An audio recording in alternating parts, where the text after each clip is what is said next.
Hello friends, welcome to my channel KL study. Friends, जैसा कि आपको पता है हमने संविदा शिक्षक भर्ती वर्ग 3 के लिए CDP के प्रैक्टिस सेट डालने शुरू किए थे। ठीक है, जिसमें हमने 3 प्रैक्टिस सेट आपको करा दिए हैं आपके सिलेबस के अकॉर्डिंग। सबसे पहला हमारा सिलेबस में टॉपिक क्या दिया गया है CDP में, वृद्धि एवं विकास की अवधारणा। हमने आपको उसके 30 प्रश्न कराए हुए थे और उसमें हमने आपको पूरा डिटेल से बताने की कोशिश की थी ताकि आपका कोई भी क्वेश्चन छूटने ना पाए और किस तरह से क्वेश्चन पूछे जाते हैं ये भी हमने आपको वहाँ पर बताया था। और उसमें हमने क्या क्या पढ़ा था वृद्धि एवं विकास में। पहले तो वृद्धि एवं विकास का कॉन्सेप्ट समझा था और इसके बाद आपको हमने वृद्धि एवं विकास के सिद्धांत, वृद्धि एवं विकास के आयाम आपको करा दिए थे। फिर हमने सेकंड प्रैक्टिस सेट में क्या पढ़ा था, उसमें हमने विकास की अवस्थाएं, जितनी भी अवस्थाएं होती हैं, शैशवावस्था, बाल्यावस्था, किशोरावस्था, गर्भावस्था, सारे जितने भी उससे क्वेश्चन बनते हैं वो भी आपको करा दिए थे। ठीक है, और प्रैक्टिस सेट 3 में हमने क्या किया था, उसमें हमने आपको वंशानुक्रम एवं वातावरण के संबंध में पूरे क्वेश्चन कराए हुए थे। जिसने भी वो वीडियो नहीं देखे हैं और यदि आप वर्ग 3 की संविदा शिक्षक भर्ती वर्ग 3 की अच्छे से तैयारी करना चाहते हैं तो आप वो वीडियो जरूर देखिए, आपको बहुत ही लाभकारी होंगे। और जो भी ये प्रैक्टिस सेट लगाएगा उसके आप तो यकीन मानिए 10 नंबर जरूर बढ़ेंगे। ठीक है, क्योंकि इसी टाइप से क्वेश्चन पूछे जाते हैं। आज हमारा होगा प्रैक्टिस सेट नंबर 4। ठीक है, इसमें हम पढ़ेंगे हमारा जो टॉपिक सिलेबस में दिया गया है समाजीकरण। ठीक है, तो समाजीकरण के बारे में पढ़ेंगे। तो आइए देरी ना करते हुए शुरू कर लेते हैं अपना टॉपिक। सबसे पहले देख लेते हैं समाजीकरण दिया गया है यहाँ पर, समाजीकरण की प्रक्रिया। तो इसमें पहला क्वेश्चन है समाजीकरण डैश की प्रक्रिया है। मतलब समाजीकरण क्या, कौन सी प्रक्रिया है, लिखने की है, बोलने की प्रक्रिया है, सीखने की है या समझने की है। तो इसका जो करेक्ट आंसर हो जाए वो होगा हमारा जो समाजीकरण है वह एक सीखने की प्रक्रिया है। तो आपसे पूछा जा सकता है क्वेश्चन की समाजीकरण डैश की प्रक्रिया है तो किसकी है, सीखने की। ठीक है, आपको ये याद रखना है। नेक्स्ट क्वेश्चन देख लेते हैं क्या है, परोपकार करना, आत्मनिर्भर होना, सभ्य और सुशील बनना, धर्म, संस्कृति, मानवीय मूल्यों, नैतिकता इत्यादि किस विकास से संबंधित हैं। तो ये हमने जो हमारे विकास के आयाम पढ़े थे उसमें हमने आपको बताया हुआ था और फिर भी यहाँ पर एक बार फिर से आपको बताते हैं। ये सारे जो शब्द दिए गए हैं ये किससे संबंधित हैं, कौन से विकास से, तो हमारे सोशल डेवलपमेंट, सामाजिक विकास से संबंधित है।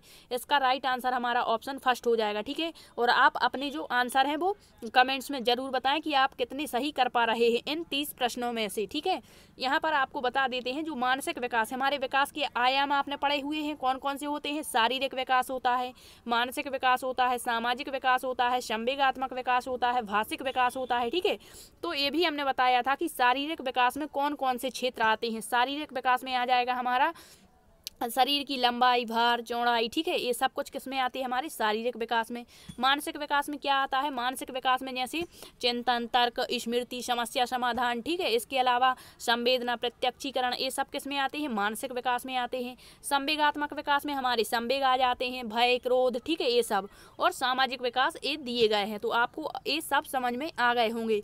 तो आपको यहाँ पर एक प्रश्न के माध्यम से कम 5 प्रश्नों को तैयार कराया जा रहा है, इसलिए इस सेशन में जुड़ें और इसका फायदा लें। ठीक है, नेक्स्ट क्वेश्चन दिया गया है, क्वेश्चन नंबर 88 है, समाजीकरण सीखना है जो सीखने वाले को सामाजिक कार्य करने योग्य बनाता है, यह किसका कथन है। तो आपने कथन 3-4 जो समाजीकरण के संबंध में इंपॉर्टेंट कथन है वो आपको याद रखने हैं। ठीक है, तो ये जो कथन दिया गया है ये है हमारे जॉनसन महोदय का कथन। ठीक है, तो इनको आप कुछ ट्रिक के माध्यम से याद कर लें या फिर शब्दों को की पॉइंट बना करके याद करें ताकि आप भूलें ना इन्हें। ठीक है, यहाँ पर दिया है रॉस का कथन हम आपको बताते हैं। इनका कथन है सहयोग करने में हम की भावना। हम की भावना याद रखना है, किसने कहा है, रॉस ने। ठीक है, इनका पूरा कथन क्या है, सहयोग करने में हम की भावना का विकास और उनके साथ कार्य करने की क्षमता का विकास तथा संकल्प समाजीकरण कहलाता है।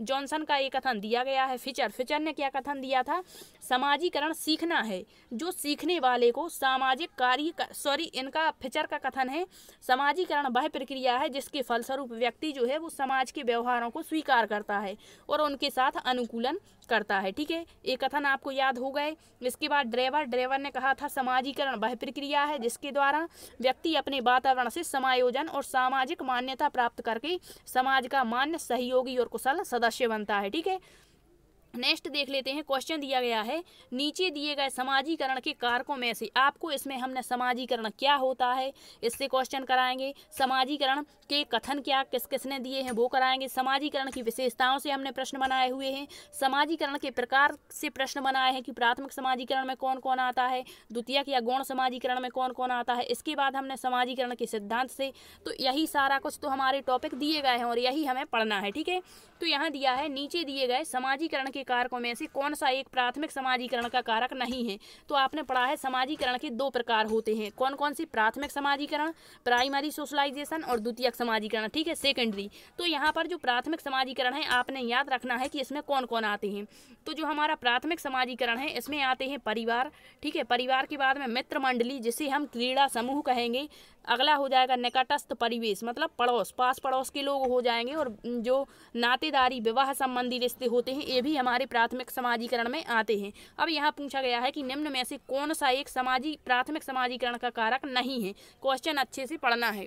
फिर इसमें दिया गया है पहला परिवार, परिवार हमारे प्राथमिक समाजीकरण का कारक होता है। दूसरा है मित्र मंडली जिसे क्रीड़ा समूह कहते हैं, ये भी हमारे प्राथमिक समाजीकरण का कारक होता है। नेक्स्ट दिया है निकटस्थ परिवेश जिसे हम पास पड़ोस कहते हैं, यह भी हमारे प्राथमिक समाजीकरण का कारक होता है। यहाँ दिया है विद्यालय, और जो विद्यालय होता है कॉलेज होते हैं, जो हमारी सामाजिक जो अन्य संस्थाएं होती हैं ये सब किस में आते हैं, द्वितीयक समाजीकरण में आते हैं। ठीक है, नेक्स्ट क्वेश्चन क्या दिया गया, नेक्स्ट क्वेश्चन है निम्न में से कौन सा द्वितीयक समाजीकरण। तो द्वितीयक समाजीकरण में कौन कौन सी संस्थाएं आती हैं, तो इसमें आते हैं हमारे द्वितीयक समाजीकरण में जैसे शैक्षणिक संस्थाएं हो गई, कॉलेज हो गया, स्कूल, आर्थिक संस्थाएं हो गए, राजनैतिक संस्थाएं जैसे सरकार, मीडिया, ठीक है, धार्मिक संस्थाएं, ये सब किस में आते हैं, द्वितीयक समाजीकरण में, सेकेंडरी सोशलाइजेशन। ठीक है, यहाँ पर है शैक्षणिक संस्थाएं, ये किस में आएंगी, हमारे द्वितीयक समाजीकरण में, राजनैतिक संस्थाएं ये भी हमारे द्वितीयक समाजीकरण में आती हैं, धार्मिक संस्थाएं ये भी द्वितीयक समाजीकरण में आती हैं, और यहाँ पर दिया गया है उपर्युक्त सभी, तो इसका राइट आंसर है हमारा उपर्युक्त सभी, ये सभी द्वितीयक समाजीकरण के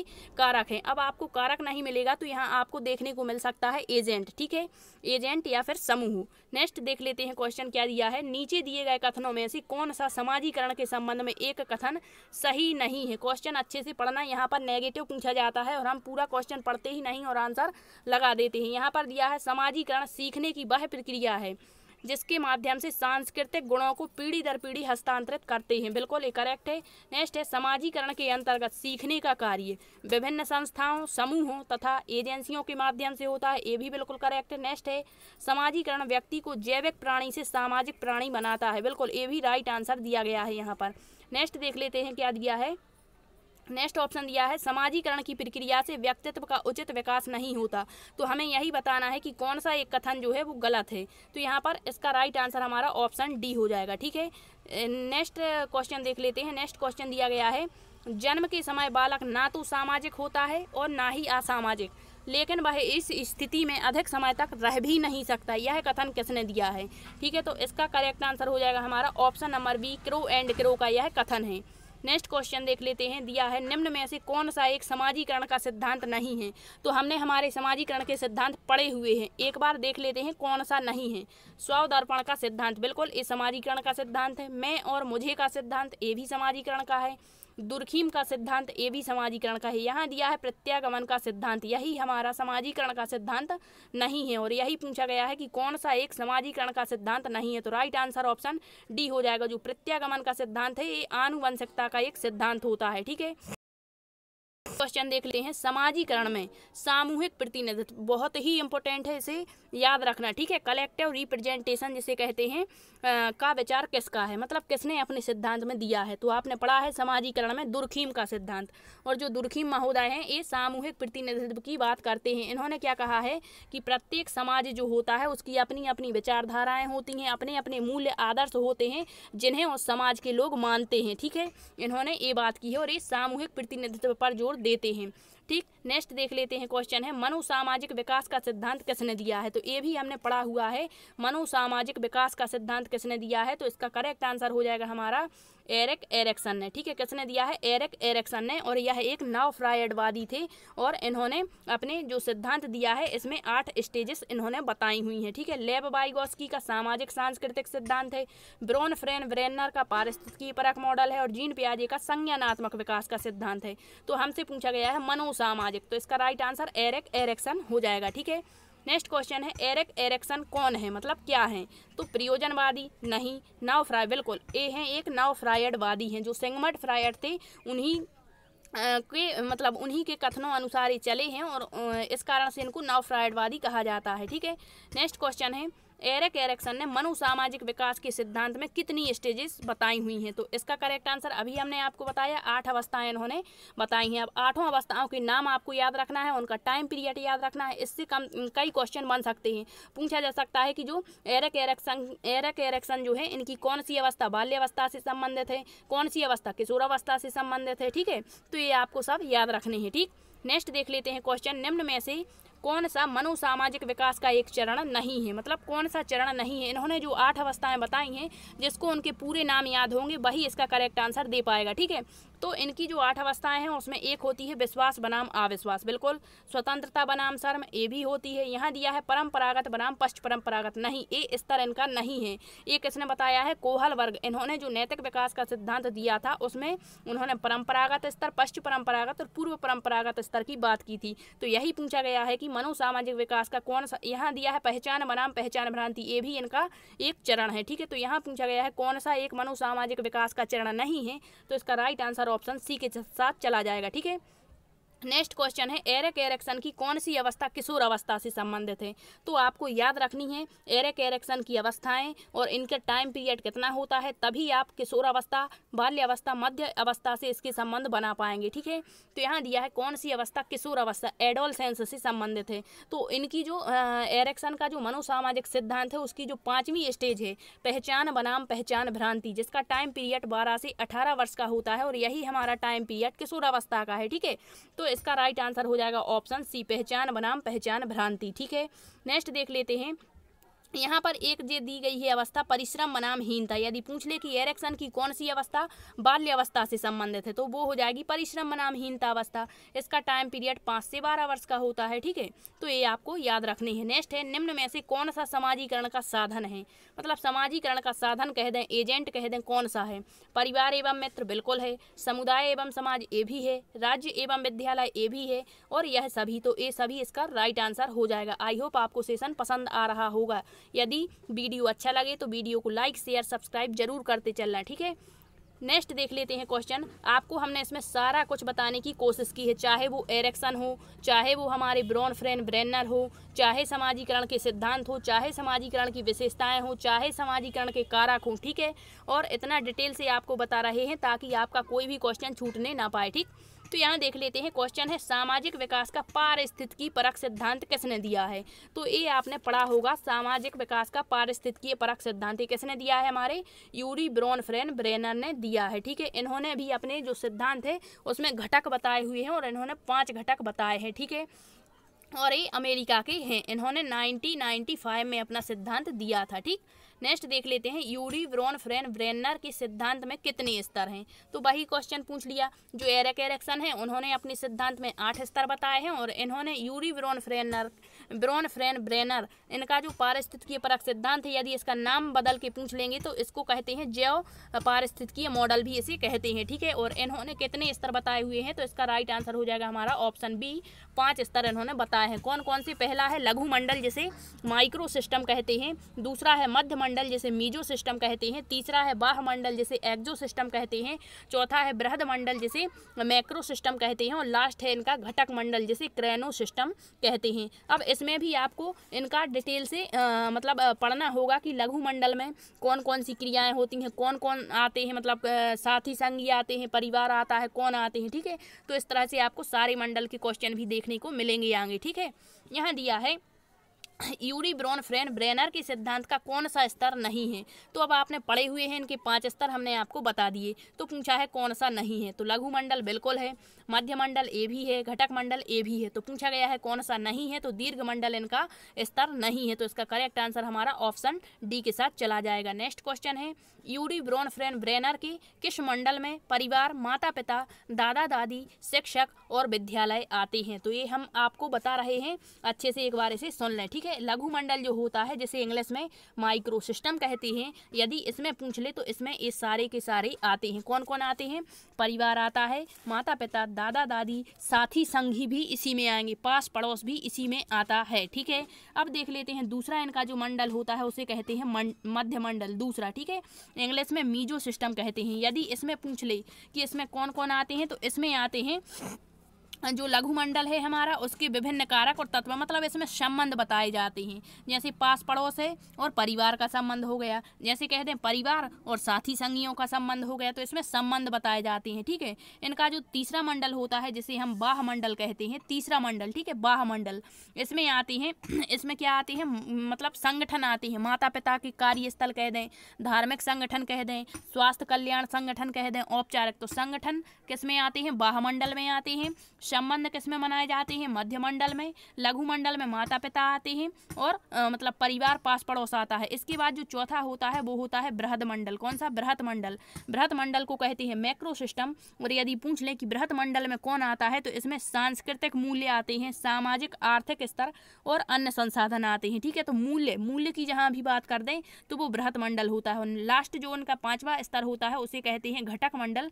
घटक मंडल को इंग्लिश में कहते हैं क्रेनो सिस्टम। और इसमें क्या आता है तो इसमें सामाजिक ऐतिहासिक अवस्थाएं, जहां भी इतिहास की बात करें तो वो घटक मंडल में आ जाएगा। आई होप आप ये सभी समझ गए होंगे। नेक्स्ट क्वेश्चन देख लेते हैं।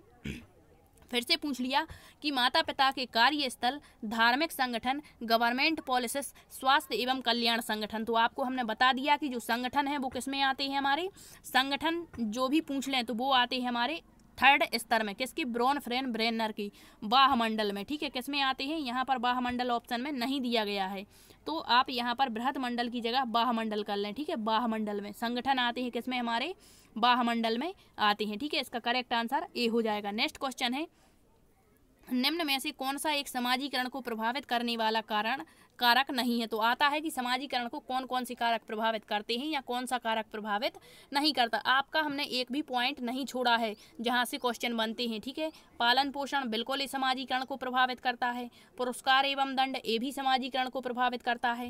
नेक्स्ट है सहानुभूति, ये भी परिवार मतलब समाजीकरण को प्रभावित करता है। यहाँ दिया है अभिप्रेरणा, जब बच्चा अभिप्रेरित होगा तो वो क्यों समाजीकरण को प्रभावित करेगा? तो इसका करेक्ट आंसर हो जाएगा ऑप्शन डी, ठीक है। इसके अलावा हम आपको बता देते हैं कि कौन कौन से और कारक जो हैं जो समाजीकरण को प्रभावित करते हैं। तो एक होता है वंशानुक्रम, ठीक है, एक हो जाएगा सामाजिक शिक्षण, एक हो जाएगा हमारा परिवार, पड़ोस, ये सहानुभूति हो गया, ठीक है। ये सारे कारक जो हैं हमारे स्कूल हो गया, बालक के साथी संगी हो गए, धर्म हो गया, समुदाय हो गए, ये सारे समाजीकरण को प्रभावित करते हैं, लेकिन जो अभिप्रेरणा है ये प्रभावित नहीं करती है, ठीक है। तो राइट आंसर ऑप्शन डी हो जाएगा। यहाँ पर यही पूछा था कि कौन सा कारक समाजीकरण को प्रभावित नहीं करता। नेक्स्ट दिया गया है विद्यालय शिक्षा का साधन है।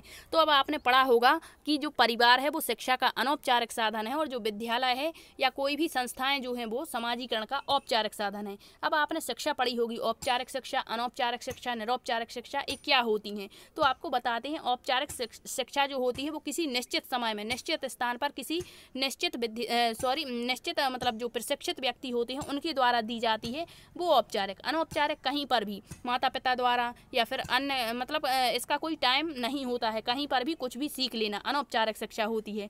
तो यदि पूछ लें कि विद्यालय शिक्षा का कौन सा साधन है तो विद्यालय है औपचारिक साधन। और यदि पूछा होता परिवार शिक्षा का कौन सा साधन है तो अनौपचारिक हो जाता। निरौपचारिक दूरस्थ विद्यालय में शिक्षा प्राप्त करना निरौपचारिक होता है, ठीक है। नेक्स्ट क्वेश्चन है, जब भी कभी दो या दो से अधिक व्यक्ति एक साथ मिलते हैं और एक दूसरे को प्रभावित करते हैं तो वे एक सामाजिक समूह का निर्माण कर रहे होते हैं, यह कथन है। आंशिक रूप से सत्य नहीं, यह तो पूर्ण रूप से सत्य है, ठीक है, मतलब सत्य है, ठीक है। तो इसका करेक्ट आंसर ऑप्शन बी हो जाएगा। नेक्स्ट क्वेश्चन है, परिवार एक साधन है, ये हमने आपको अभी बता दिया।